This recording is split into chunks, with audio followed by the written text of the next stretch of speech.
All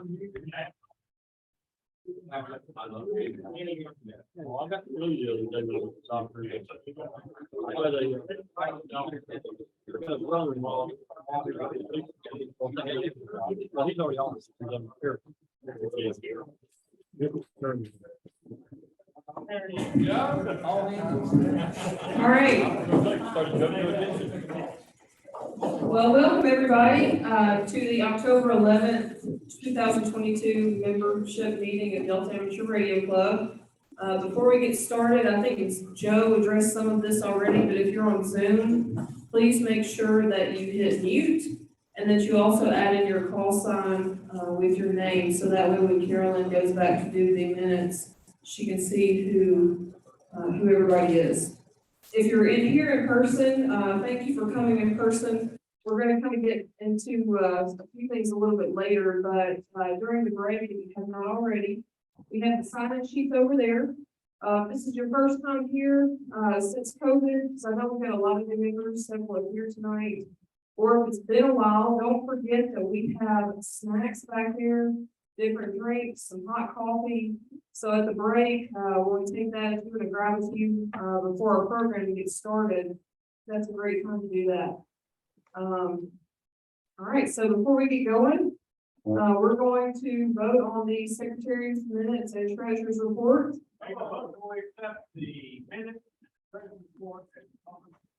All right, so we have a motion from Pam to accept the secretary's minutes and treasurer's report as published in Sparks. I heard a second from Dan K8ZT FPJ. All those in favor say aye or raise your hand. Aye. All right. All those opposed say no or raise your hand. Okay, all right, well, that motion unanimously passes. All right, so we've got a lot of announcements. What we're going to do to kind of make this work for Zoom, we have learned that if you are in the vicinity of this computer, they're able to hear us a little bit better. So if you've got an announcement to make, I ask you to come up here. That's what we're doing, trying to get you close enough so our Zoom participants can hear, and so it picks it up on the recording. So the biggest announcement, this is mentioned in Sparks, the November meeting, it says it in every single net preamble, and this has been that way for a while, unless there's a unique circumstance. We've always met on the second Tuesday of the month at this church. The second Tuesday of the month in November falls on election night. So this church is used as an election polling site. So we are not able to meet in this church at all or in this facility at all on election night. So we put this up to the club about a month or so ago. Pam so graciously found us somewhere up in Millington. That was a little far away for some of our folks, but thank you, Pam, for going out of your way to find us an option. We talked about doing the Zoom only. We talked about changing the date. So next month in November, we will not meet on the 8th, which is the second Tuesday of the month. We will meet on the third Tuesday of the month, which is the 15th of November at the same time, 7 o'clock, in the same facility, the Ellendale Church of Christ Fellowship Hall. So it seems like a lot of the events for Delta Club happen on Tuesday nights anyway. It won't interfere with Aries, and it should be good for the most part. So if you can't make it, I do apologize, but I hope that everybody can attend and that we can still have a good meeting. Per our bylaws, we have to give a day's notice, but if you're like me, a day notice for a meeting change or something that we've been doing for years is not going to really cut it. So here's your notice. We'll keep saying it over the net and other times. Third Tuesday of the month. This past Saturday, we had 7 individuals who helped out with Blood City Blues, the 100-mile bike ride. It went great. I'm not sure that we could ask for better weather, maybe a little less wind, but overall, the weather was perfect. The sun was out. There was just enough of a breeze for the most part of the day. And the most important thing is that we had fun and we had no major injuries. So a lot of these events will always have folks coming up to us and thank us for being there. And so we certainly had a lot of that this weekend, because as we did it with those bottoms and Field Edge and Burleson, cell phone service drops out, and I mean, it's a little far for our 18 repeater to reach, but it does reach, better than cell phones in some cases. So thank you for everybody who volunteered for that. We did pretty smooth from where we've had in the past, so good, it was a good day. All right, Barry, can you come give us a repeater update?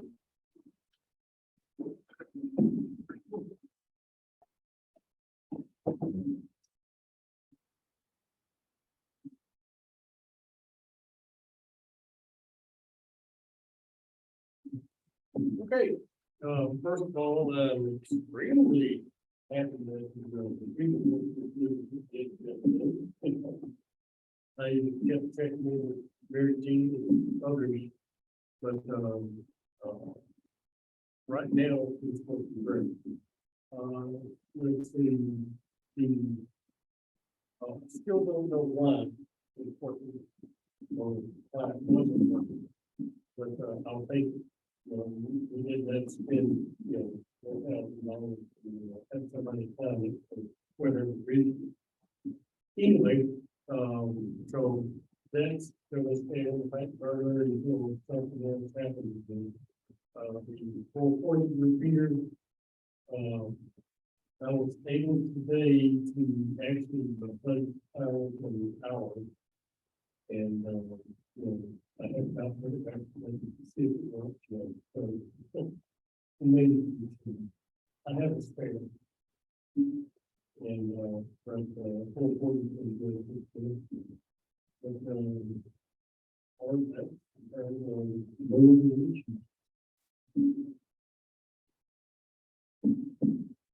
Well, thank you again. I did forget to mention that we used the A2, well, kind of did, but we used the A2. It went great.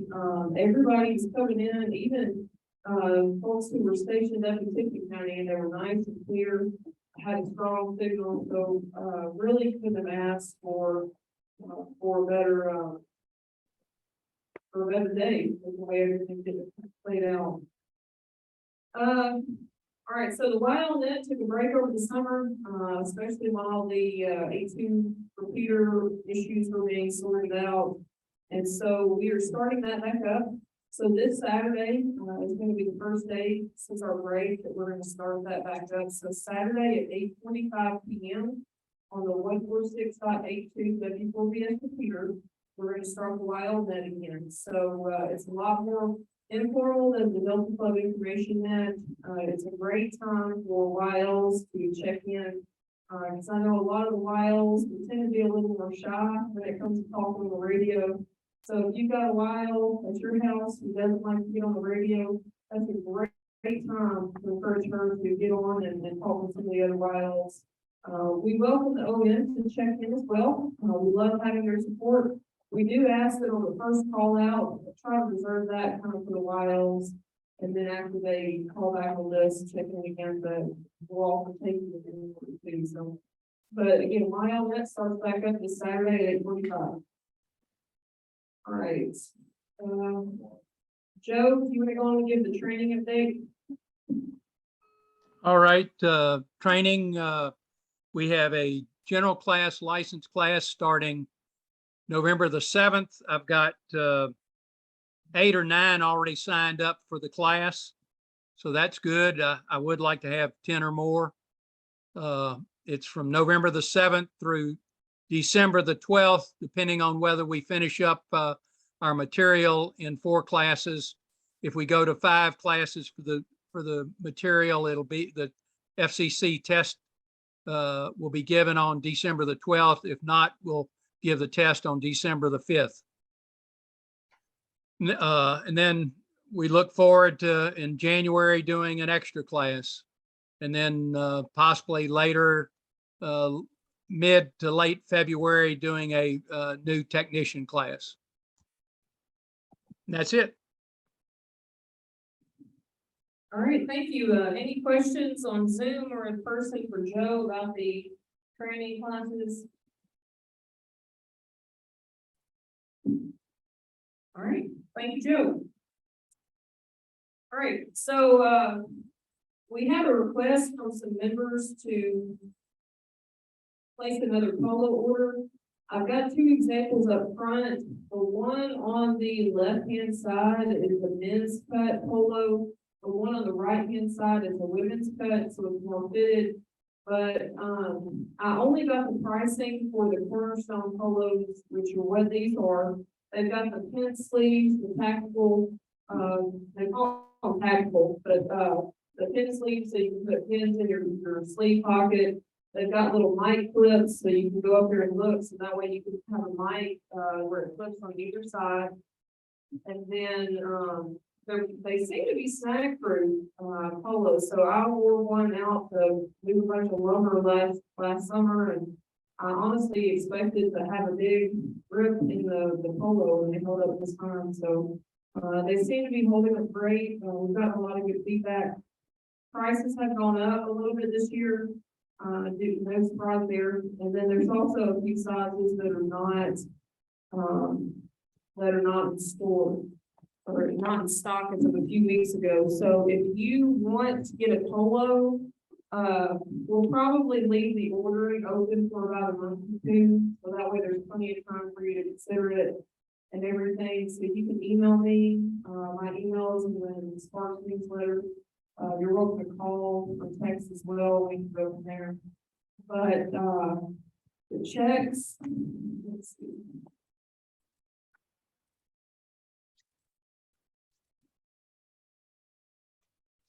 All right, so after, tax and, let's see, so tax included, and then we kind of just rounded it all.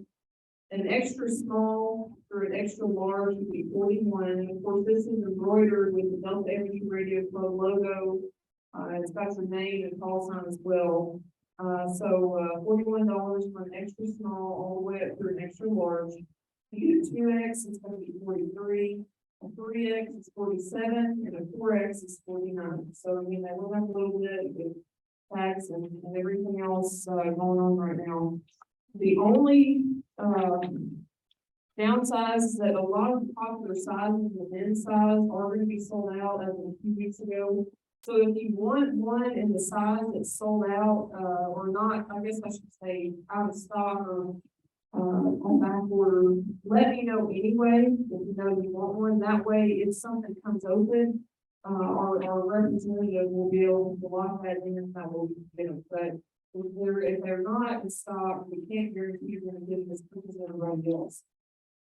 Let's see, the men's sizes, the size small and the size 2X through 5X are out of stock with no known back in stock date.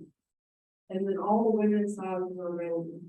So I'm guessing that means extra small, medium, large, and extra large are in stock. So if you want any of those sizes, we can get you handled. If not, any of those are out of stock, like I said, just let me know. And then I'll have this information up there at the break. Now is a great time to start turning in your 2023 memberships. So if you're here, we've got the membership forms up at the front table. Go to the gym. You can get that. It's $20 for the year. It's $25 for a family membership. If you want to give a little extra for a donation, you can, but $20 is a great price for a membership. The membership, if we get going in person, for snacks and meetings, and then it helps, all that money helps fund for peers, activities that we do, things like that, outreach events. So it really stretches a long way for what we do.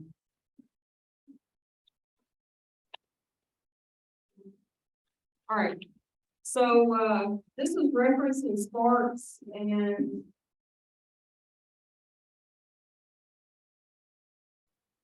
all right, so thank you all for coming here tonight. We have, I know COVID and a few years after that were hard for everybody. We certainly tried to accommodate everybody the way that we could. And this year, we switched, last year we started, but especially this year, we tried to stick with hybrid to accommodate everybody who were at home, and also the folks who were ready to get back in person. But right running a hybrid setup is a lot harder, because it's a lot more planning. Something goes wrong on the Zoom in, then it impacts the meeting here. And, at the end of the day, we're just not gonna have the same camaraderie with the folks who are on Zoom that we are at the in-person meeting. And, there's a lot more options now than there were a few years ago. So, we're really wanting to try to encourage everyone to start coming back in person if they can. I suppose whoever is on the board for 2023 can vote on it and decide differently. But as of right now, it seems like we're wanting to try to kind of phase out the Zoom portion. We might still try, and I think we are going to try to offer it where we can do the recording still and post them in attend, but, it will not be the priority of the meetings, because if it's going to impact the flow of the in-person meeting, we will make sure that we do that. We prioritize that and everything. So,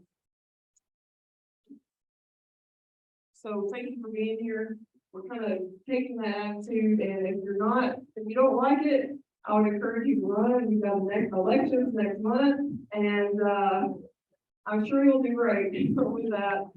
But okay. So speaking of elections, I'm going to make a few more announcements, and then we'll go into the nominations for next year. But one thing, all right, so in November, again, we're going to meet the third week, so that way we can still do hybrid. So we'll do the in-person portion, and then we'll still do the Zoom link. The December meeting, historically, we don't do a program. For those of you who are new, what we normally do is a fellowship, kind of a potluck. And the board, we talked about it during the board meeting last week, and we would like to bring that back this year. That's something that, used to what the club would do is purchase two hams. Scott or whoever the director of meetings and special events would put the hams.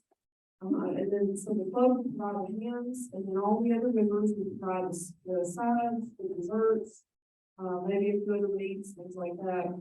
And we might cover one or two announcements, but for the most part, we basically would call a meeting to order, vote on the minutes and treasurer's report, and then call it a day. And that it was just fellowship. So we would like to get back to that in December. We could do it where we completely go back to the full-on potluck. If you guys would rather, we can do something where everybody brings their own food, or we don't have to do that at all. We talked about it. It seems like the purpose again is to do potluck style. So, is there any objection to doing the potluck fellowship meeting in December? All right, good deal. Well, we'll have a potluck in December. The club will purchase and cook a ham or two, depending on how many people we think that we're going to have. So, other than that, pick a side that you like to make, a dessert. We'll have the drinks and stuff. If you got a certain drink, you can bring it. If you like, you can bring it as well. But other than that, we look forward to having everybody in December. There won't be a program in December, so it will be just a potluck. All right, and assuming that the board of directors is going to be mostly the same board in January.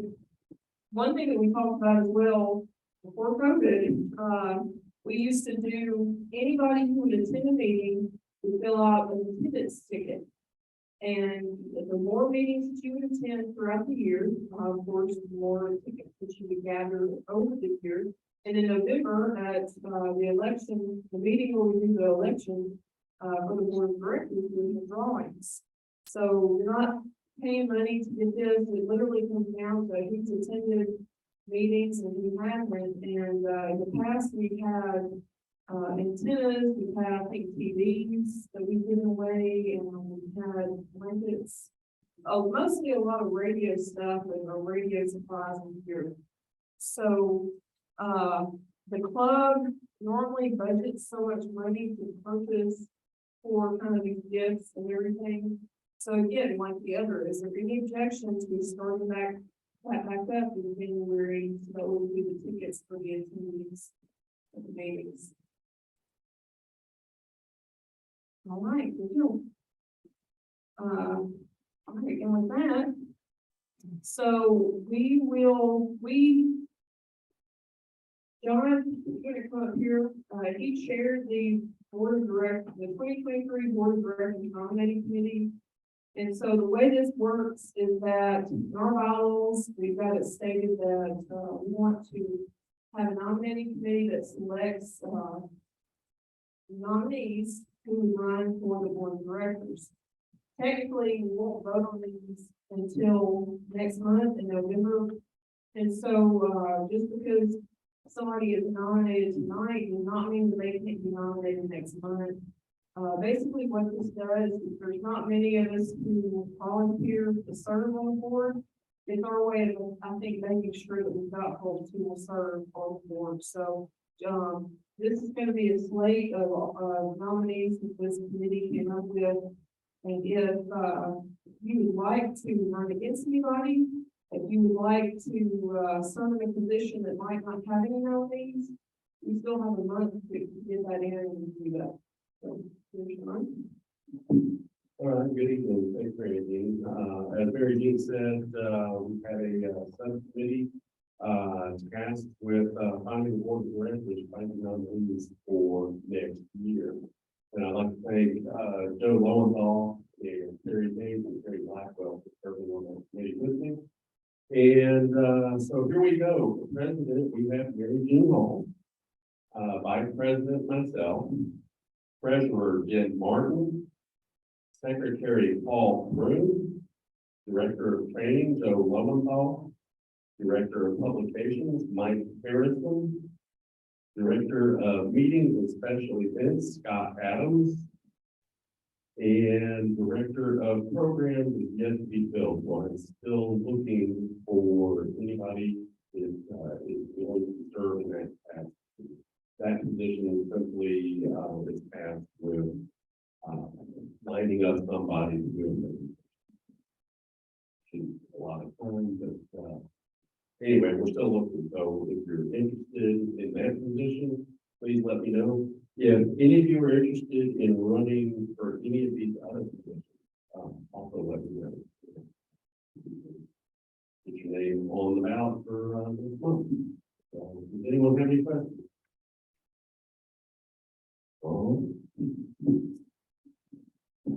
All right, so with that slate of nominees being made, can I get a motion to accept those nominees for the 2023 board of directors? All right, I see Ham. All right, so Ham, W4GMM made the motion to accept the nominees. Can I get a second? All right, Bill Flanagan, K8ZT made the second. All those in favor say aye or raise your hand. All those opposed say no or raise your hand. All right, well, that unanimously passes. And yeah, like John said, even if there's somebody who's already now officially nominated to serve next year, if you have any interest whatsoever, please let us know, because there's several of us who've been doing this for a while, and there's quite a few positions who do this kind of thing of, well, if nobody else is willing to do it, I'll do it another year. So if you've got any interest at all, whether it's you're not really thrilled with how we've done it, or you're not thrilled with, I don't know, if you just feel like you want to step up and serve a little bit more, I would encourage you to let us know, and we can see if there's a way that we can get you fit in to help sell. Along those same lines, again, I know everybody's tired right now.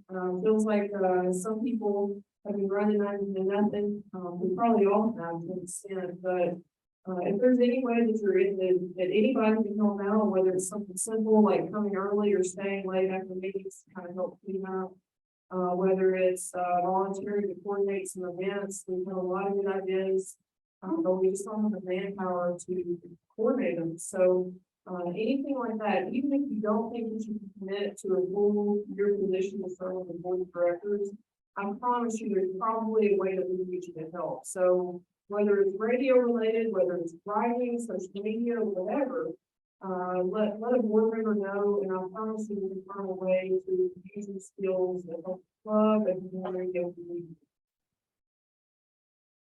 Great. Well, are there any other announcements, any other things that we need to discuss before a break? Yes. Testing, I did not, well, you were, somebody come up here. I think everybody can hear me, but we had 4 technicians and 1 extra. 4 technicians and 1 extra.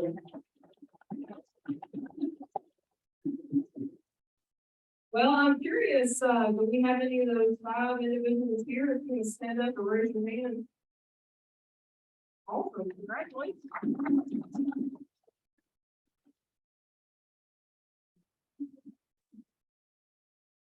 Well, we still got you here, so that's good enough. But, well, congratulations and thank you, Dan. And I guess anybody else who's at home listening in, helping out with that. We certainly appreciate that. In case you did not know, we announce every time we have the information that, but every night before the Delta Club meeting, there's ST testing upstairs. Registration's at 5:30. I think testing starts around 6 o'clock. All the information for that is in Spark. So if you've been sitting there at technician for a while, I know we've got some classes coming up, but if you miss out on that class and you decide that you can self-study, take advantage of coming to some of these test sessions. That is why they're here. Bob and all the meetings, volunteer their time. They're not getting paid to be there. So that way, if you study and you need to go and work your way up the ladder and do radio, they're there to help with that kind of thing. So thank you guys for doing that. Are there any other announcements?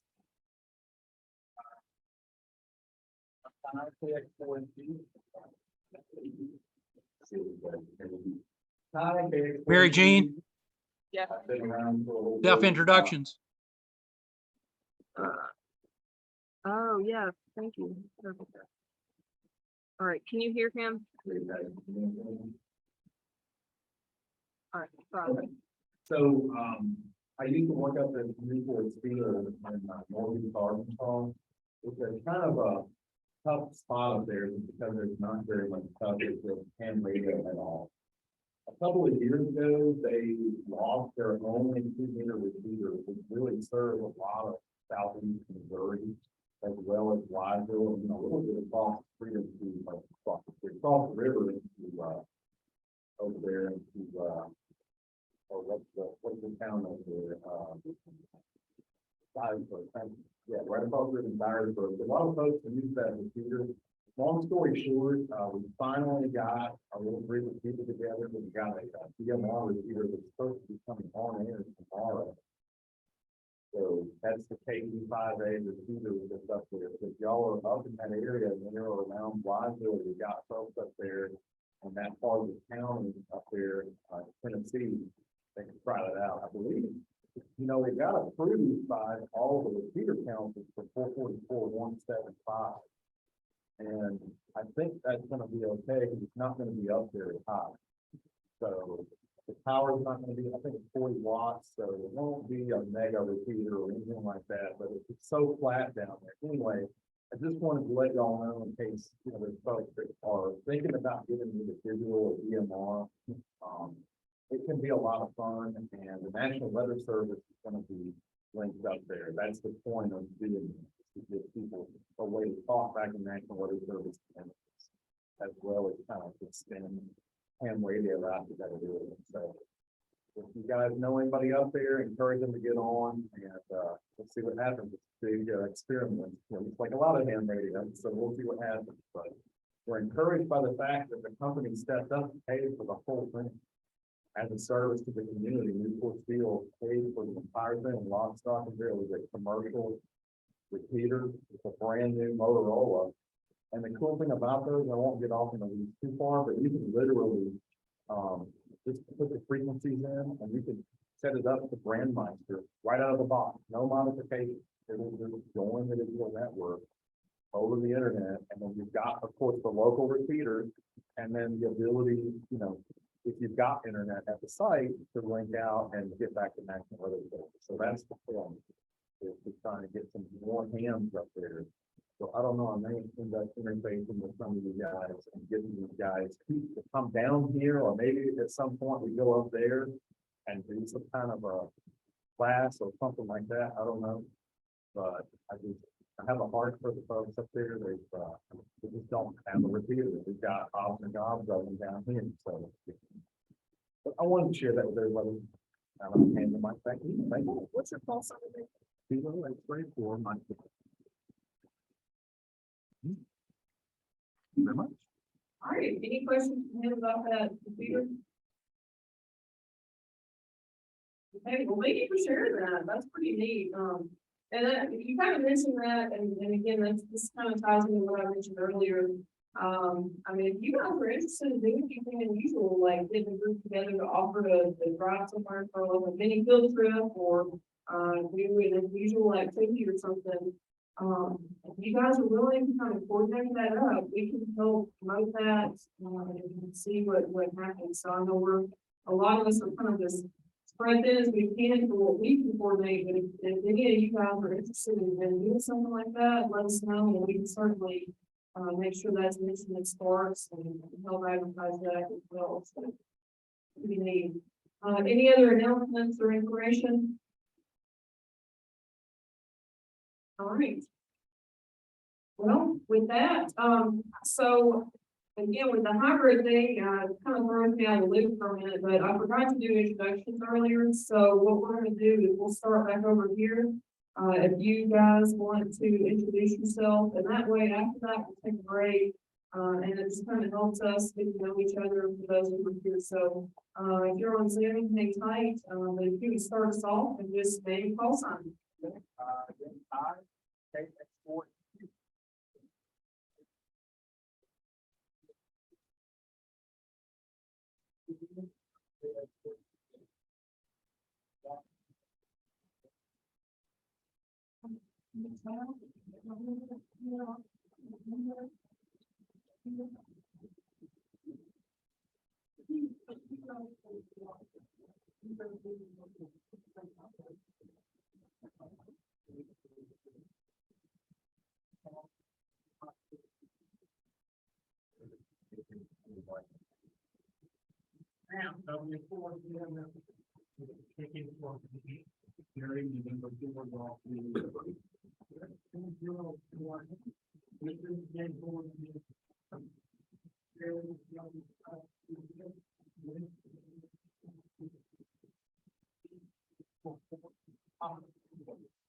John,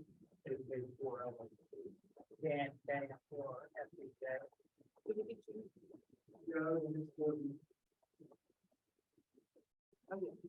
Sorry, guys. Will pay for the one.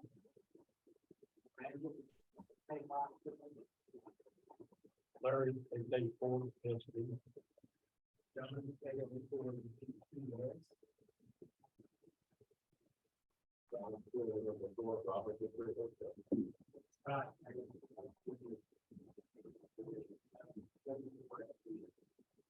All right, Mary Jean, Vhf Uhf.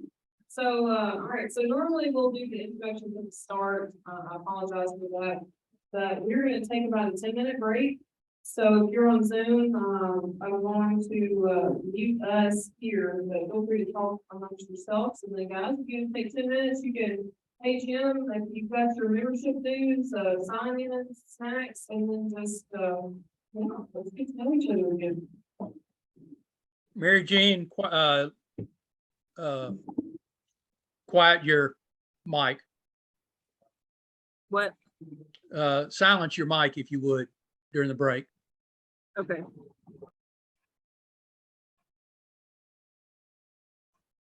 Okay, Bob Taylor, can you put your call sign up?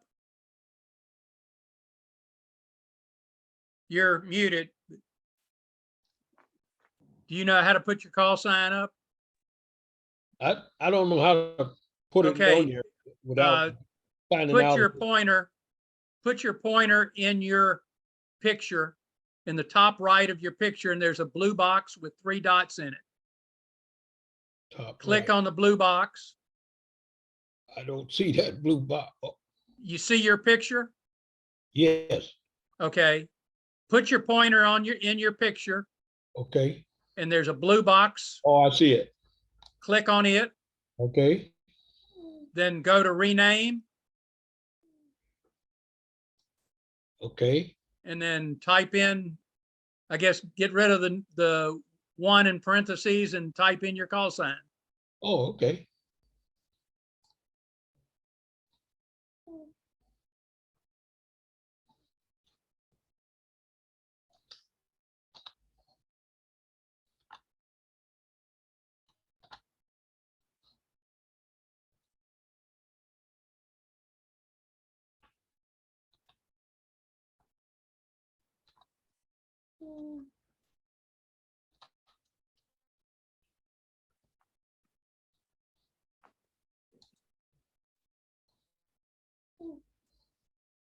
All right. And Bob is the newest ham that's on Zoom tonight. I think he tested last month and got his call sign. So congratulations, Bob. Well, thank you.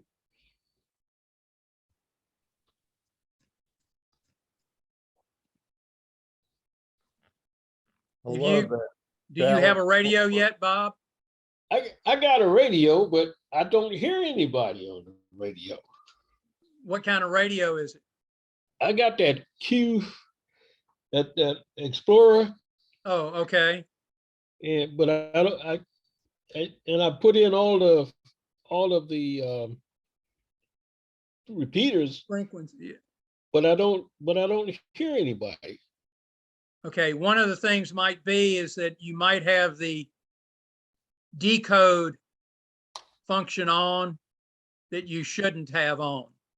Okay, There's an encode for the PL tone or the CTCSS tone, yeah, and it can be done also on decode, but you don't want to decode because the repeaters are not putting out a decode tone. okay, So you need to make sure that that tone is off. okay. Where do you live?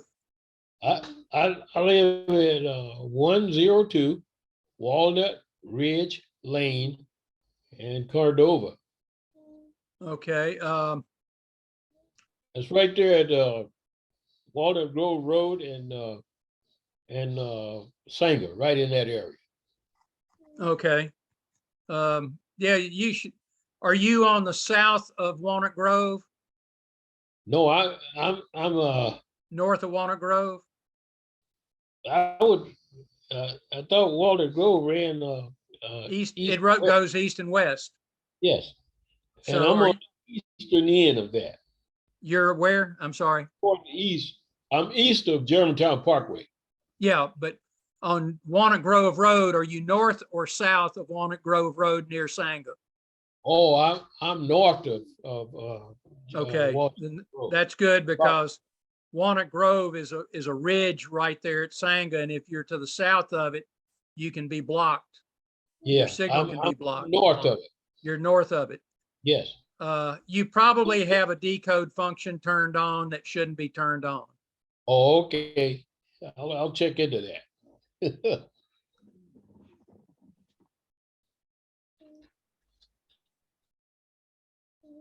That is a very common item that happens with new hams. Okay, now I have the chirp software, Yeah. and I programmed all of the repeaters in there that's on there, with exception to the one that I shouldn't be on. And which one of those is the one that I should have on? I have the CTCSS. Is what it says on the We chip. call that PL in the Memphis area is more, most people call it PL tone instead of CTCSS tone. Oh, okay. Okay. But, So I'll have to look at that, but it sure doesn't appear I have anything in there that shouldn't be. But I'll have to check into it. well, it can be in the CHIRP program, it's not something that says you should or shouldn't. It's Right. just that it's characteristic of the repeaters in the Memphis area that they do not transmit a tone for you to decode to turn on your speaker. Oh, okay. To turn my squelch off. No, not squelch. It just blanks the speaker. Oh, okay. It's not squelch. It blanks the speaker when you have, in other words, somebody has to transmit that decode tone for your radio to receive the decode tone and turn on your speaker. Oh, okay. When you key your radio, do you hear the repeater kerchunking? I don't. I haven't keyed. I haven't been keying my radio because I wanted to make sure that I knew what I was doing before I started keying anything. Mhm. I didn't hear anybody, so I didn't want to cut in on the conversation. Well, there's not a lot of conversation on the radios, I hate to say, with cell phones these days. During drive time in the morning, around 8 Yeah. o'clock and 5 o'clock in the afternoon, you'll hear people on the 14685 repeater for sure. But 14682 they're on. well, 82 is pretty quiet. Even in 85, drive time. even drive time. At 8 o'clock, the 82 repeater is on. You should be able to hear something at 8 o'clock at night on 82. Oh, okay. I got both of those up here right now, and I had it on and I didn't hear anything. What frequency do you have listed right now? I've got 146.820, Hold on a second. 146.825. I think he's gone to get his radio so he I'm can sorry. make a call so you can see if he's. This is WA4OVO. Do you copy, Bob? This is WA4OVO, Bob.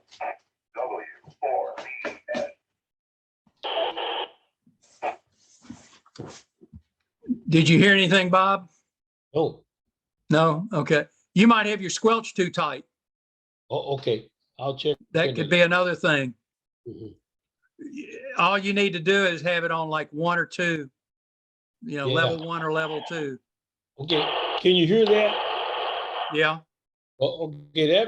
That turns the squelch off altogether, and I still didn't hear anything.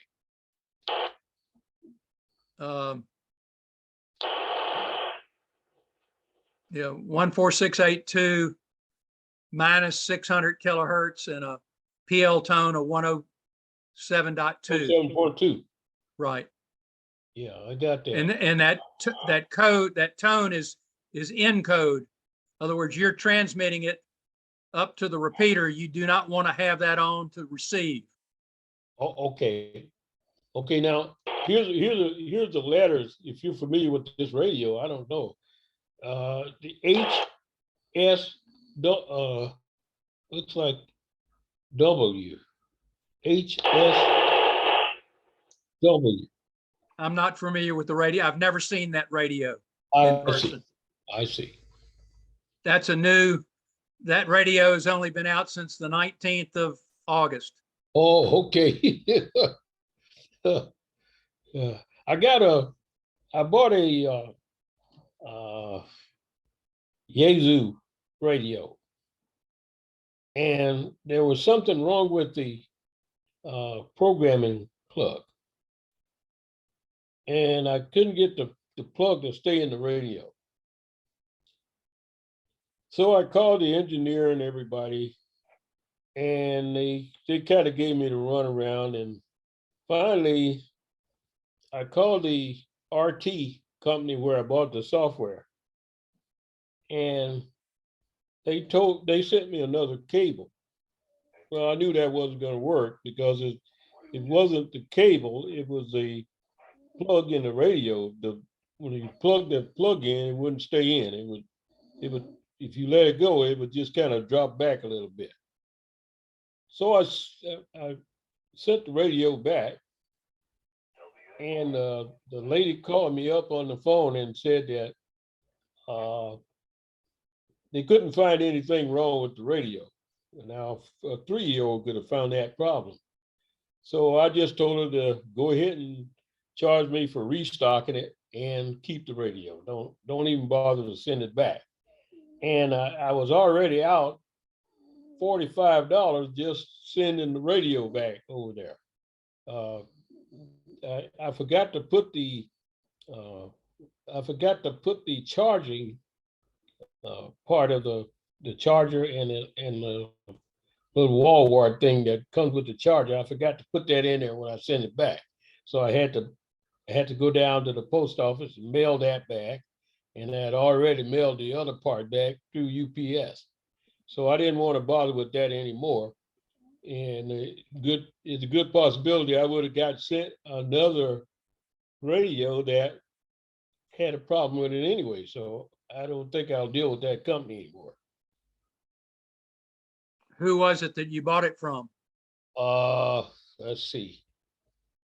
Oh man, I can't think of the name of right offhand. Gee, man, I can't think of the name of the company. Is it in Texas? I think it's in Alabama. Gigaparts, It's somewhere east, southeast. in Talladega, Alabama. Might have been. The name is right on the tip of my tongue. I can't think of it to save my life.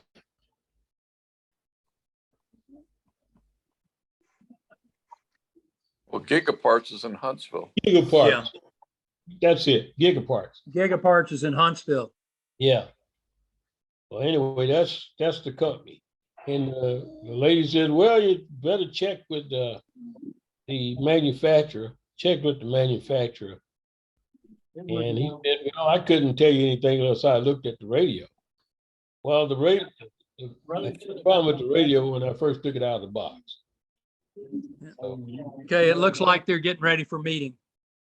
Okay. All right, so it's 7:50, so a little over 10 minutes. If you guys can make your way back to your seats, and what we are gonna do is, in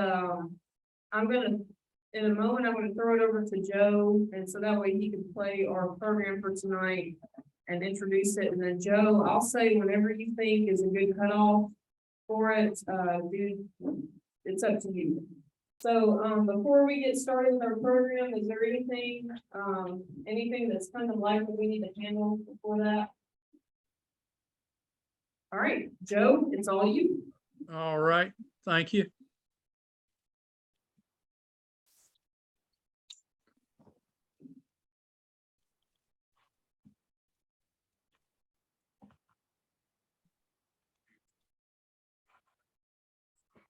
Can you hear it? No.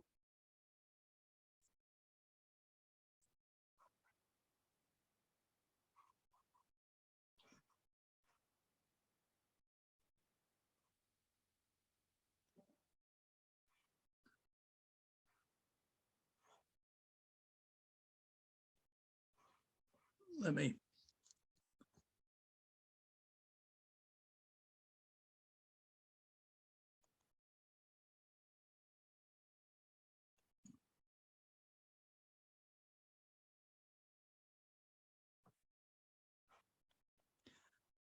Usually it has a setting off to the bottom left to have the video, the sound on it. And I do not see it right now. Let me try it again.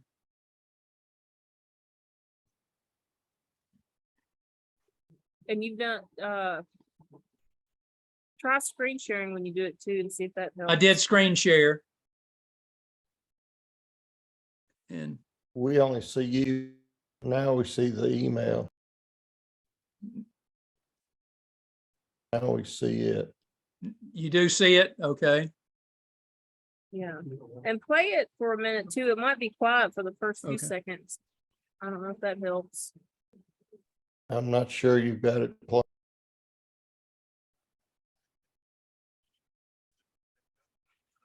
Run your cursor back over it, Joe.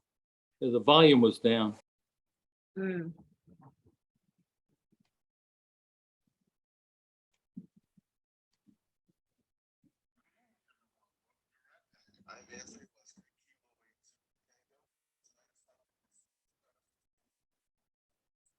Move your cursor up to see, let's see whether it's moved or not.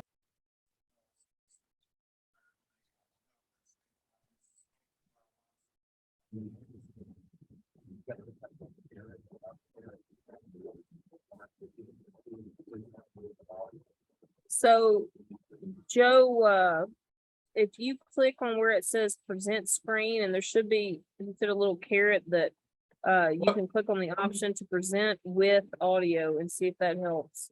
Where is that? So next to the share screen button down at the bottom, that little menu caret, Yeah. so in the bottom center, if you click on that, and it should say present with audio, and see if that helps.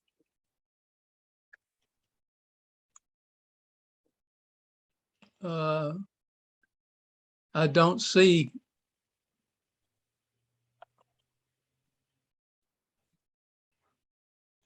Let me see.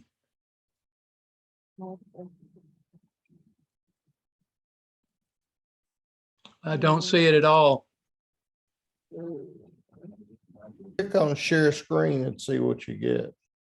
Share screen will back out. It'd be stop share screen. Just thought maybe within that, it may have the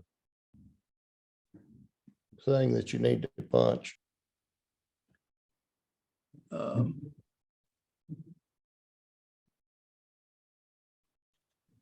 Share screen. Well, can you open it up, open to the direct link so it's not in Gmail, and see if that helps? I'm not sure where it is, if it wasn't in Gmail. All right, so if you go back to your email, and then see if it, hover over and see if there's a link it'll actually, or maybe right click it or something, and see if you can actually use that link to No. go.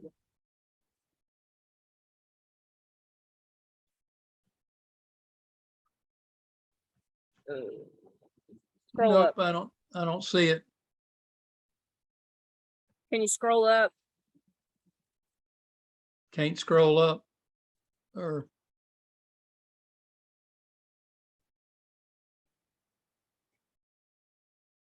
and this link doesn't do it. Okay. Well, if you go to YouTube and search the title, intro to amateur radio contesting, and then his name, it'll pop up as well. So if you actually go directly to YouTube, so open a new tab. Let's see.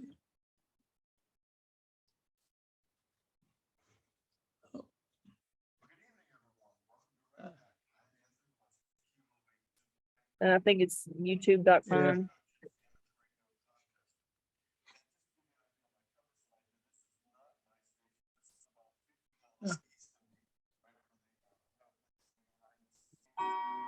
Yeah, it's youtube.com.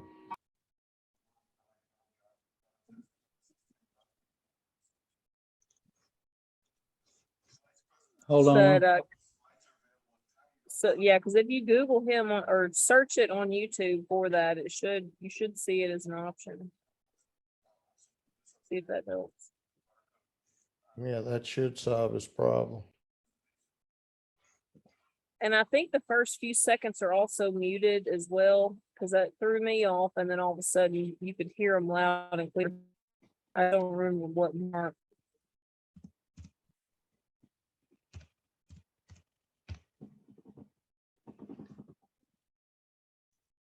All right, well, while Joe is working on that, I do want to mention, so right now, we do have director of programs open for next year. And the most recent director of programs, they have been a lot more hands-on where they've actually come up with presentations and presented it and talked about it here. But I do want to stress that that is not a necessity for that position. So director of programs can be successful if it's somebody who just likes to talk to people and line up other people to talk about their ideas and topics and everything. So if you've got a little bit of time and you can make every Delta Club membership meeting and then make the board of directors meeting, that's a big thing about director of programs, is that you don't have to do the presentations. We can help come up with ideas. There's a lot of hands here who are specialized in things like CW, digital, solar, I mean, all kinds of stuff. And we can help him kind of match you up with those people. All your job would have to be is just to figure out who's going to speak what month. Something to keep in mind is that June, pretty much like clockwork, we always talk about the logging software for field day. So that's 11 programs, not 12 that you have to come up with.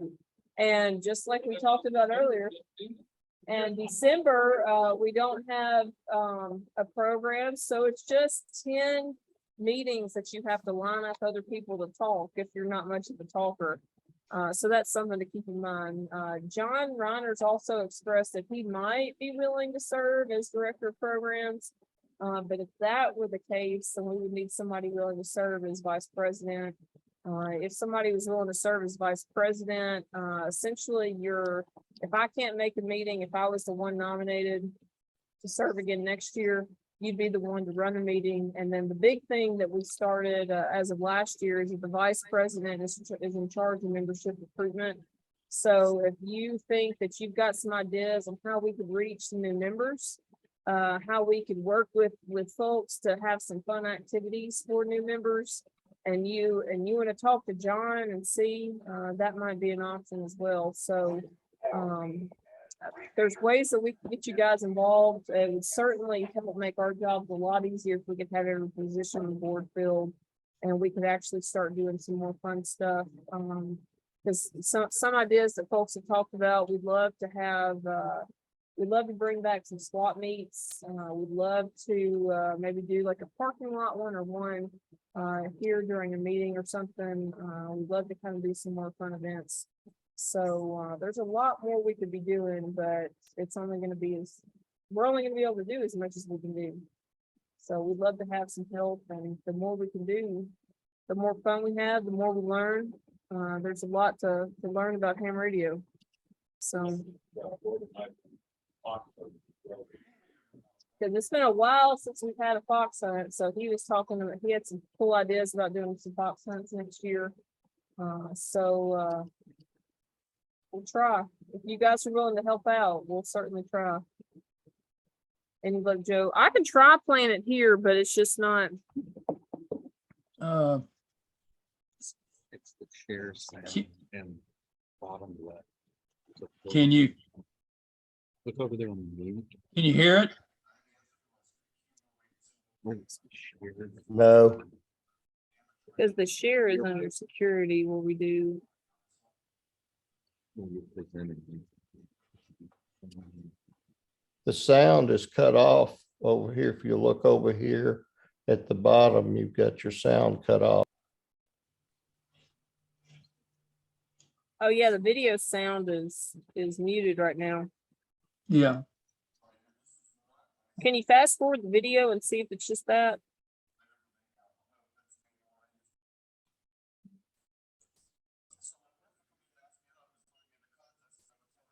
Can you hear it? No. Can barely hear it. Have you got the sound on your computer turned down? No, I have the computer sound all the way up. And I can hear it, but some.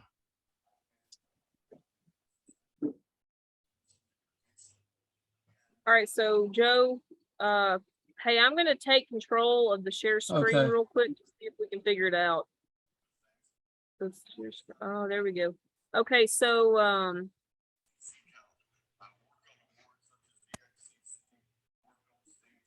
right. It might be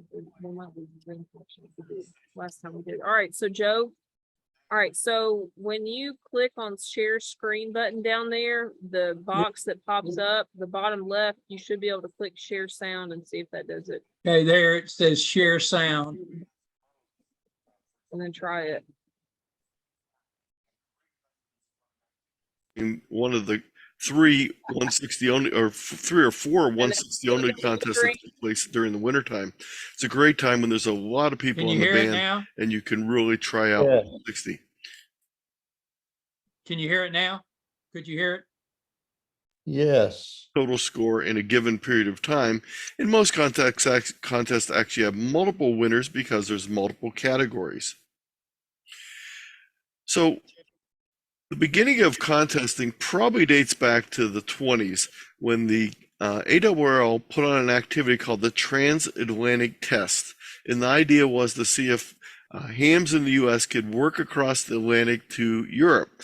And you'll notice here on the cover of QST of January 22, that's 1922, they had listed both Spark stations and CW. So it gives you an idea of the time frame. Spark was just starting to go away and CW was taking over, but it had not completely taken over yet. So after they ran this challenge, a lot of people said, well, this was fun doing this type of activity. Let's do some other things like that. So contests were formed to provide opportunities for amateur radio operators to practice their message handling skills. They were used for routine or long distance emergency communication. Remember, the very name ARRL stands for Amateur Radio Relay League. Oh, that station just popped. I just worked in FO5 on WSJTX in the background. So the ARRL was the American Radio Relay League, and the idea was most people couldn't talk very far, so they needed to relay the messages through multiple stations, and contesting was a great way to practice this skill. Over time, the number and variety of contests greatly increased. Each has its own specific rules, dates, frequencies, and character. Today, many operators pursue the sport as their primary amateur radio activity. Contesting is a popular activity in amateur radio, but just like amateur radio itself, it's multifaceted with different meanings and activities for individual operators. Today, we're going to talk about breaking it down into two main categories, what I'm going to refer to as competitive contesting and non-competitive contesting. And that might seem like an oxymoron. You're saying, how can you contest if it's not competitive? What I'm going to talk about is how you can use contest as an operating tool, even if you're not interested in the competition aspect of it. So let's talk about competitive contesting first. This is winning your category, placing high in the scores, exceeding your personal previous best, meeting personal goals for the contest, or the best score within your group or friends, radio club, etc.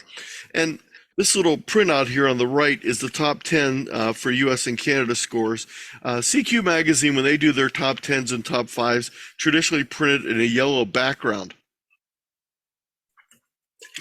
So my wife would come in and ask me how I was doing in a contest, and I would tell her I'm in the yellow box, and she knew that I was doing pretty well. I expected I would finish in the top 5 or 10 in my category. Here's a trophy I won. There's actually 4 of these CQ Worldwide trophies on the wall here. My category is QRP, single band, or multi-band, all band, I should say, in this particular case. And so this is the competitive aspect of things, trying to win your category or place high. The non-competitive end of things, where winning is not the goal, is to do things like increase your DXCC count, work on awards such as DXCC, worked all states, worked all continents, US counties, etc. The whole idea being that there's a plethora of stations available to work, and they may be in the spot you need to complete an award. Another thing that you can do, non-competitive contesting, is test out your station, its antennas, its equipment, explore new bands and modes. For example, if you've never operated 160 before, a great time when there's a lot of activity is during one of the 3 160 only, or 3 or 4 160 only contests that take place during the wintertime. It's a great time when there's a lot of people on the band and you can really try out 160. Another aspect of non-competitive contesting is it's a great training place for emergency operations. Being able to copy in detail the exchange is very similar to copying that important emergency message. It improves your message handling skills. If you're operating CW, you can build your CW skills and speed. And probably one of the most fun aspects of it is just a fun way to have fun working a lot of stations in a very short time period. And this is my friend Jim, WA3JAT. He's not really working a contest per se, he's working field day, but you can see that excitement on his face because he worked over 700 stations himself on 40 meters this last year. So if you're not competitive, why would you choose contests to get on the air? Well, there's a couple reasons. For one, that's a great chance to work rare locations. There's a high activity level with a higher density of stations on multiple bands. Some locations are only on during contests. Some of the best stations with the best operators and receiving antennas are listening for you. So even your weak signals can get worked. It's a great place to hone your copying skills, unfamiliar call signs, pile-ups, weak stations, etc. A great place to work in your grid, states, countries, etc. And maybe even get a new DXCC country. Even technician licensees can join in the fun. 10 meters has been open the last couple of weeks. This last weekend in the RIDI contest, the CQ Worldwide RIDI, I got on 10 meters for a little while in the afternoon and worked a bunch of Pacific stations, a bunch of the islands. And that's something that a technician class operator could have done on that particular band. Other reasons, one of the big ones is other stations want to work you. So you're not just a station calling CQ, you're potential points for them. So they really want to work you. Other hams appreciate the contacts you provide, especially if you're a multiplier in their contest. Something like a state QSO party activating your county, you may be the only person activating your particular county, so you become a rare multiplier. Before jumping in though, make sure you know your exchange. And I have a whole link here on information on the exchange that you can click on. I also have a slide here and I want to talk about what the exchange is and what you need to know. First of all, the exchange is the information you give in addition to your call sign. So it might be a signal report, but more often it's one of these many different types of pieces of information. Again, going back to that whole history of practice for relaying messages, the exchange is a way to have that information go out and practice that. One type of exchange might be your name. Feel free to use a name other than your given name or a nickname, etc. I don't use Anthony because it's way too long in CW. It's hard to understand on phone. And I don't really answer to Tony. It just doesn't ring a bell for me. So when I'm contesting, I use my short name, which is actually my initials, AL, which happens to be a valid first name, Al. So it's very quick and easy to send, much shorter than Anthony. They might ask you for an SPC. That would be either your state, your Canadian province, or if you're outside of North America, your country. It might be an ARRL RAC section. And these are slightly different from the states because some of the states like Ohio only have one section in them, but other states like California have multiple sections. And if we take a quick look at one of these links, this is a map, excuse me, of the sections, and you can see how many are in California. Ontario has 4 sections. Even Pennsylvania right next to me has 2 sections in it. Grid squares are very common. And I have a link to find out information on your grid square when you go out to this resource here. Some contests use a serial number. In other words, after each contact, you increment up 1. So your first contact would be 1, your second contact would be 2, etc., etc.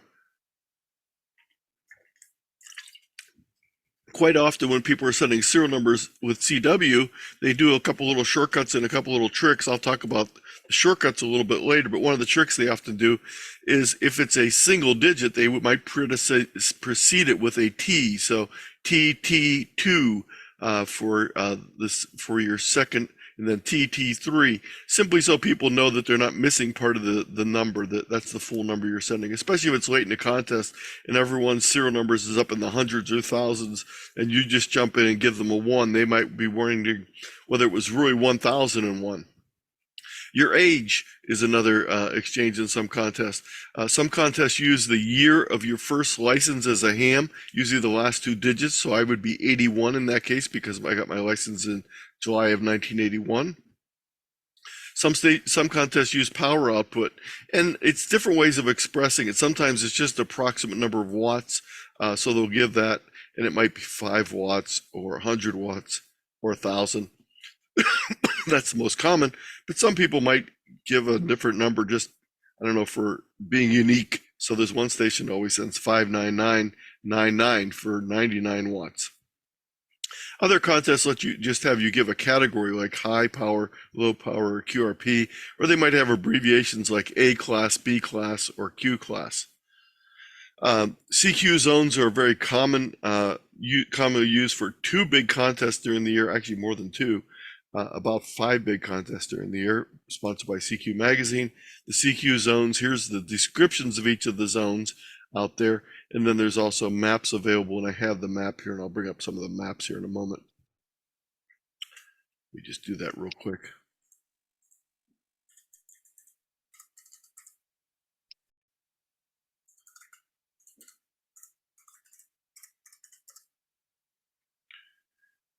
So I have a whole presentation with charts and maps in it that you can access. And here's an example of the CQ zones. So they're just arbitrary drawn zones around the world. There's 40 of them. And North America is comprised of 1, 2, 3, 4, 5, and 6 would be North America. Europe is comprised of 14, 15, and 16. So forth. So you're giving that as your number. So you're going to need to be able to look that up on a map ahead of time to know what your exchange would be.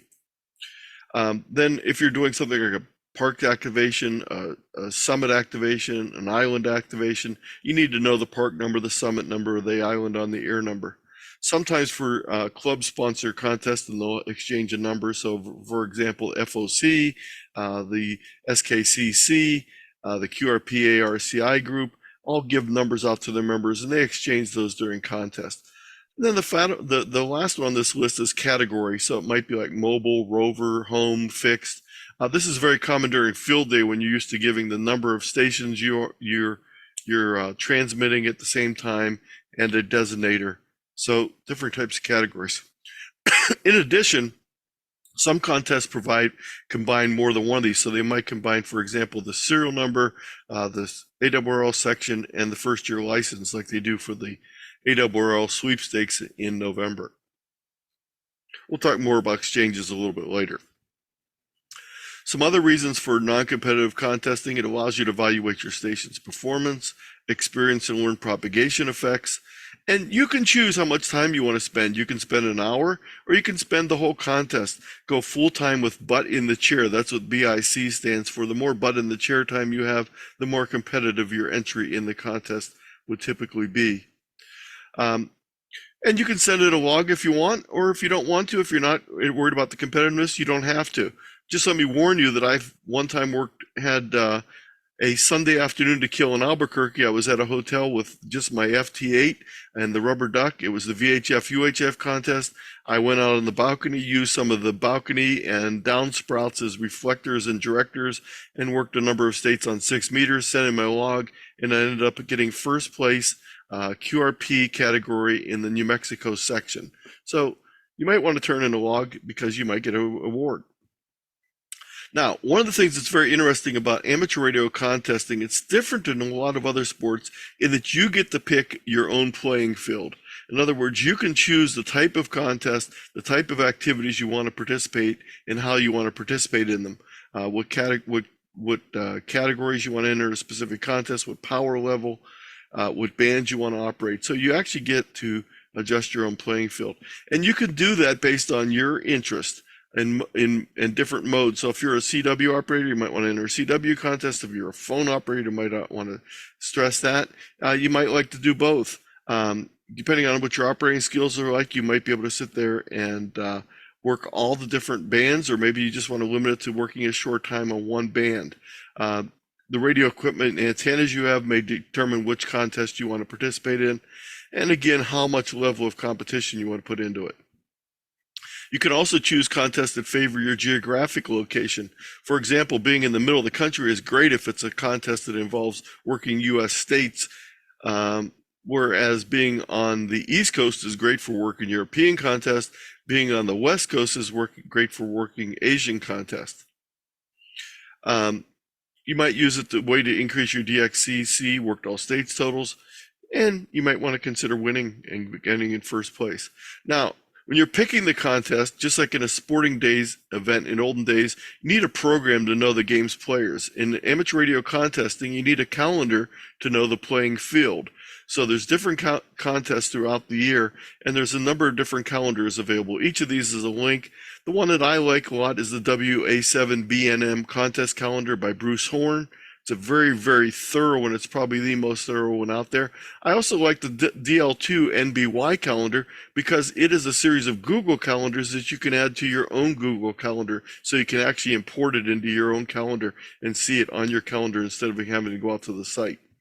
The ARRL has an extensive contest calendar, and they also have an article that they do in the magazine, and they have on their webpage called Contest Corral. So there's information on different contests. Here's Bruce Horn. He also runs another site called the 3830 site, which I'll talk about a little bit later. But this is a presentation that Bruce did to the Rat Pack group a couple weeks ago on the WA7 calendar and the 3830 site. So by clicking on this link, you can go out and watch Bruce's presentation from a few weeks ago. Some contest picks for newbies. A lot of people get their first contesting type of activity. It's not truly a contest, but it's their first contesting activity at ARRL Field Day in June. State QSO parties are a great place to get started. They're much more laid back than some of the big contests, and there is quite a few of them. There's 38 of them throughout the year available to you. We're coming up on the end of the State QSO Party Challenge. Most of the parties run between February and October.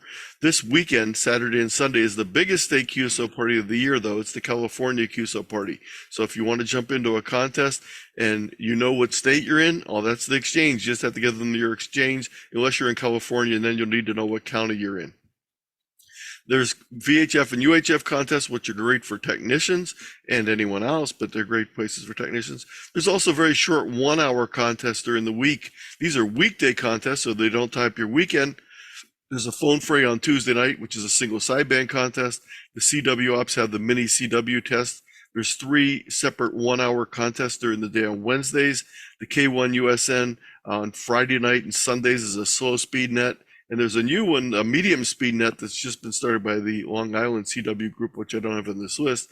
And then there's also a RIDIOPS Thursday night sprint. So these are quick ways to just jump into a contest for about an hour. Here's a list of state QSO parties and the months that they fall in.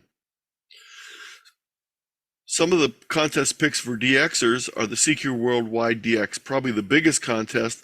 There's 2 versions of it. Well, there's 3 versions of it. The RIDI contest was last weekend, so you just missed that. The phone contest is the last full weekend in October, and the CW contest is the last full weekend in November. So those are 3 of the biggest contests. The ARRL International DX contests take place in early winter, in January and February. Worked All Europes take place during the summertime for the most part. The Russian DX contest, the RSGB IOTA contest, Islands on the Air, and the All Asian DX contest are great places to increase your DXCC totals.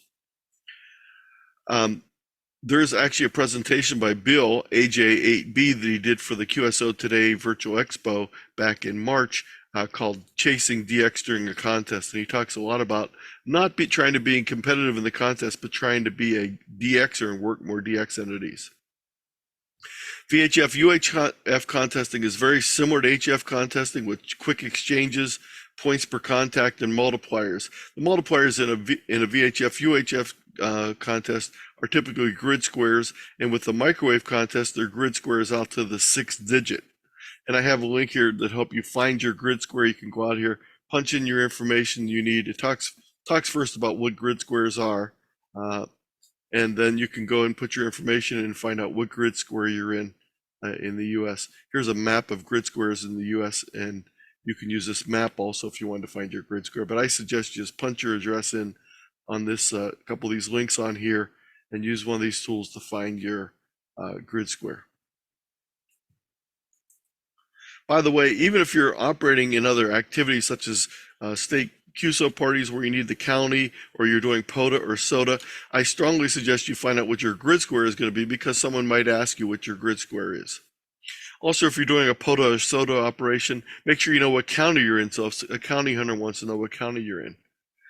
So there's a variety of modes of operation available during VHF UHF contests, just as there are in HF, but there is no RIDI.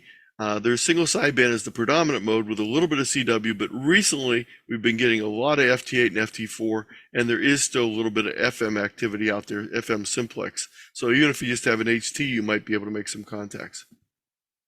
One of the biggest differences with VHF contesting versus HF contesting is this whole idea of QSYing. It's very common on VHF UHF contests. Let's say I contact the station on 6 meters, we exchange our grid squares, and then he asks me, what other bands do you have? And I might tell him I have 2 meters and 430. And then he would say, can you QSY to 2 meters at 144.220? And I'll say, yes, I'll QSY there. We go up and make a contact there. Then he'll ask me to QSY to 430. He'll give me a frequency and we'll make a contact there. So it's a great way to test out these higher bands. And the nice thing is, if you work from the bottom up, if you QSY from the bottom up, you can tweak your antenna and get it even better and better, because when you start getting up into the real high frequencies, the bandwidth of your antenna is very narrow. So the angle, you need to make sure it's aimed exactly. So typically people start at 6 meters and work their way up, but there's nothing that says you can't work your way down. The major VHF, UHF contests are 4 of them, the January, June, and September ARRL, and then the July CQ Worldwide. But there are a number of other activities and contests throughout the year, and here's a link to a VHF, UHF contest calendar.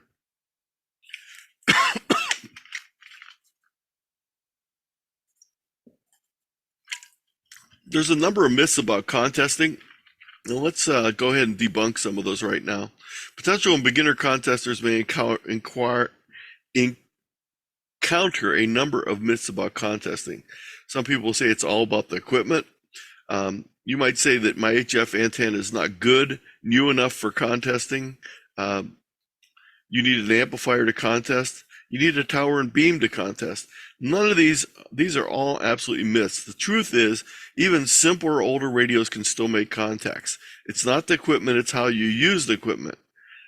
Read the manuals, watch videos so you know how to effectively and efficiently operate all of your equipment. Actually, if I was given the choice of having a brand new radio that I did not know how to operate very well, or a rather old radio that I did know how to operate very well, I think I'd be much more successful with the old radio that I know how to operate well. So make sure before the contest you know how to operate your radio. Contests have separate categories, so you don't need to have an amplifier. Matter of fact, if you have an amplifier, it'll push you into one specific category. But most contests have a QRP level, a low power, which is 100 watts or less, and then they have a high power, which is up to 1500 watts. So you're not competing against people with other power levels. You're only competing with people operating the same power level as you. Now, good antennas always help, but are not a panacea. A simple dipole can make lots of contacts. Again, your operating technique, your location, etc., may have more influence than your antennas. Some other myths: new operators cannot win contests. There's way too much to learn, and if I don't finish in first place, there's no benefit for me in contesting. Well, these myths are definitely myths also. With so many contests and categories available, even newbies can finish first in their category or place at least in the top 10. There are a lot of resources for new contesters to learn more, and you don't need to know it all to get started. Get started and then you'll learn as you go along. Many operators enter contests just to pursue awards, improve skills, or just to have fun, so you don't have to win to have a benefit from the contest. But I really want to stress the fact that if you pick the right category in a less than if you piss in one of the less popular contests, you do have a chance of actually winning your category. Here's my station I'm sitting in front of right now. Not that fancy. Outside I do have a tower with a 50 foot tower with a beam on it, which is nice. But I operate all 5 watts, so I'm always operating in the QRP category if there is one. So there's 4 basic things you need to operate in a contest. You need a radio and an antenna. You need some basic operating skills. You need to have a list of when the contests are going to be on, so you know when the contest date is and you know what the rules are for that particular contest. And fourth, you need a way to log your contacts. Although you could use a paper log, most contests prefer that you use a computer-based log, and computer-based logging is definitely the preferred way to go if you want to be serious about the contest. You need read the rules before the specific contest. So this is why it's important to look them up on the contest calendar. Know the date and times when you can operate, the bands, and for contests like the smaller contests like the state QSO parties, they often suggest specific frequencies within the band, so you're not looking over the band trying to find contacts. And then you also need to know who you can work. So for example, in the DX context like the CQ Worldwide, I can only get points for working stations outside of my country. So I'm not calling for domestic stations, I need to work DX stations. If it's a state QSO party, for example, in Nevada, if I'm in Nevada, I can work anyone, but if I'm outside of Nevada, I have to only work Nevada stations. You also need to know how scoring works, exchange and multipliers, again, if you're interested in competing. But if you're not, you don't even have to worry about that. As I said earlier, know your exchange ahead of time. Have your station ready, both your radios and antennas, your logging software, or paper logging sheets ready to go. So you need to read through the rules and know all this information ahead of time if you want to be successful. Now, paper logs for both general and contesting were the norm before the use of computers. And contesters, as a matter of fact, were one of the biggest forces in spurring the development of software for logging because they wanted to do it fast, efficient, and in a very reproducible way. So they actually drove that. Computers with contesting logging software interfaced with your radio is the way to go if you're really interested, and possibly even have a second monitor for more screen space. This particular program here is N1MM Logger Plus. This is the program I run. It's a free program. Matter of fact, here's some of the logging software for contesting N1MM. And again, you can click on each of these icons to go out to the information on that software. And N1MM is the most popular software. Probably the second is N3 FJP, a commercial software, but not that expensive. I also have more contesting logging software for Linux and Macintosh and other sources on my website. So if you click on this link and go to the contesting log. I've also done a number of presentations on logging. I have one called Logging Software, both general and contesting, and you can click on this link to view that presentation. It's also been recorded a couple times, so you can also find a recording of it. When you're ready to start working stations, there's really 2 modes of operating. The one way you can make contacts is by calling CQ. This is also known as running because you run through stations over and over again. You keep calling CQ and then you work the next station, CQ, and work the next station, etc., etc. Now, most beginners, when they start out, actually use the technique of answering a CQ. This is often known as search and pounce or hunt and pounce, sometimes abbreviated as S&P. And this is usually the method most beginners use because they're not overwhelmed by a bunch of stations answering their CQ, and they can search for stations, especially if you're doing it to try and work new DX or do something else like that. Search and pounce might be the way to go. But eventually, if you really want to work a lot of contacts in the contest and really be competitive, you might want to think about trying to call CQ and running if your station can handle it. In a contest contact, in addition to each station's call sign, the operators also send extra information called the exchange, which you talked about earlier. The exchange provides a piece or pieces of information about the station being contacted. Different contacts use different type of exchanges. So in this example, I give my exchanger 59 in Ohio, and Bob in Utah says 59 in Utah. So there the exchange was obviously our state, our section. I already mentioned these different types of exchanges. Finding your grid square, I have links for that. Grid squares start in the southwest and run northeast. So they go from AA all the way to RR. Most of the ones in the US and Canada start with either a C, a D, or an E, or an F. So that's the grid squares. And each of these then have subgrid squares, and then each of those subgrid squares have subdivisions. So you can actually have 8 digits.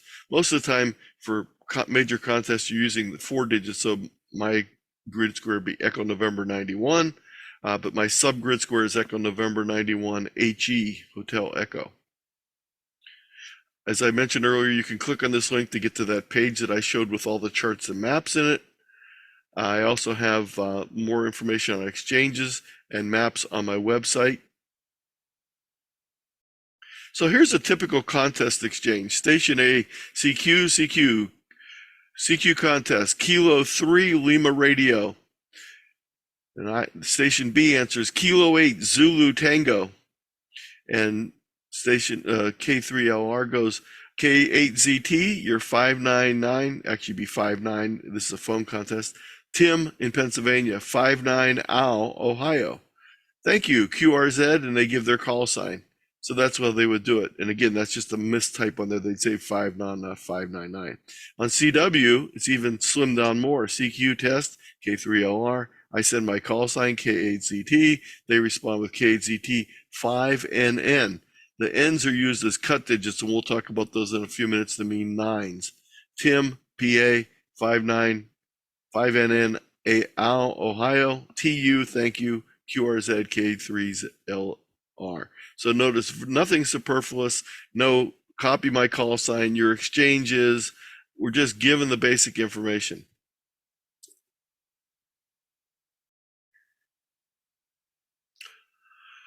When you give that information, it's important to give it in what's called the accepted order of elements of the exchange. So there's some reasons for this. It's by tradition. Sometimes it's for clarity. Sometimes that's the way we always do it. But the people on the other end will be expecting you to give your exchange, especially if it's a complex exchange, in a very specific order. Your best bet is to listen to the way the stations are doing it and then mimic them. It makes it easier for the station to copy because they know what to expect. And here we have a little example. This gentleman here is sending in CW, and he's in the AWRL sweepstakes, and he sends his exchange of 5NN, 599, his serial number 2315. That means this is the 2,315 station he worked. B, that's his category of his power of his station. WB3QFG, you have to give your call sign to get in the exchange in this particular contest. The check digits, which is the year he was licensed, 14, and then his AWRL section, which is WPA.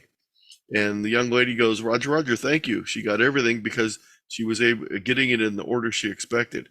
Here, the gentleman sends it in a different order. He sends 599, then he sends his call sign, then he sends his category, then he sends his serial number, then he sends WPA 14, and she goes again because she wasn't expecting in that order. So sending it in the expected, accepted order is very important, especially for complex exchanges like the sweepstakes. Make sure you use the correct abbreviation for counties and states. Don't use 3-letter abbreviations when there's actually a valid 2-letter abbreviation. Make sure you're using the right one. Don't confuse Oregon and Orange County. They have different abbreviations and they're different places. On phone, use phonetics as necessary so they make sure they get the information. Now the question always is, once you give the exchange, did they copy me? So what I did is put together a little chart here to decide whether they copied you or not. So the first thing is, if they didn't copy you, this is what they'll typically do. They might send a question mark on CW or a couple question marks. They might ask you for your call sign. That means they don't have your call. They might go again or repeat. Again, on phone, they'd say again or repeat. On CW, they'd abbreviate it. That means they didn't get it all and they want you to repeat everything. If they send something like NR question mark or number with a question, that means that they're missing a serial number typically, or it might be a zone number or something like that. If they send any other part of the exchange, like the exchange, that means they need the whole thing. But if they send section, that means they just want the section. So try and just give them the part they're asking for so that there's not confusion. So they're missing part of your exchange is basically the message here, and you need to give them that part. If they send a B4 or dupe, that means they think they've worked you before. Now, if they did not work you, you need to do something about that. If they did work you already, then you just move on and go find someone else. Using computer logging means it's very unlikely that you're going to work duplicate stations because you'll know before you try and work them.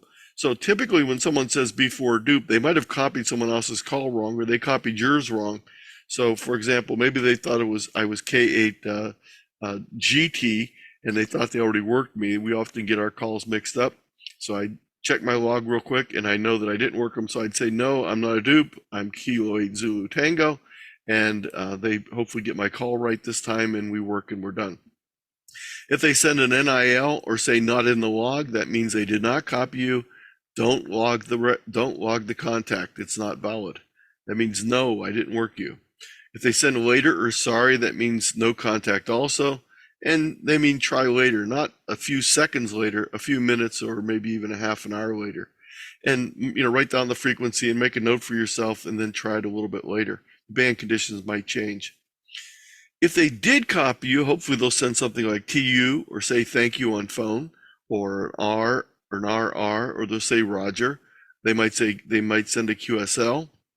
They might send a 73. They might say, okay, yes, or any other affirmative like I got it or whatever. If they're not having a problem at all and everything seemed to be going smoothly, and they just start calling CQ afterward, that means they probably got you and they're going to move on and continue. It's very convenient. So I would suggest, if you're the station that they're answering, send a thank you or a Roger or something, so that people know that you got all their information.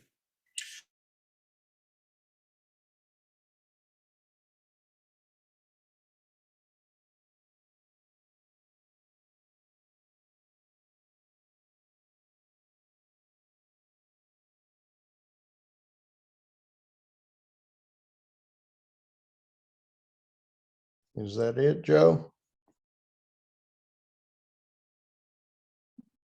All right, can you guys hear me on Zoom? Yes. Sure, okay. All right, so that is not the entire video. If you would like to continue that video, I know there's a lot of really good information on it. We'll put the link on our YouTube, on our Facebook page, Delta Amateur Radio Club, and then you can also go straight to YouTube and search what our program title is and his name, and find it as well. So if you are interested in hearing more on that, check it out. So, but I know it is also getting late, and thank you, Joe, for playing that. Does anybody on Zoom have anything else before we go? Okay. Bob Taylor, can you give me a call and I might help you out? Say that again. I was trying to get Bob Taylor to give me a phone call. Okay, I got your number, right? No, that was Scott's. Send me an email at wa4ovo@gmail.com. You're way too fast for me. Let me get a pencil.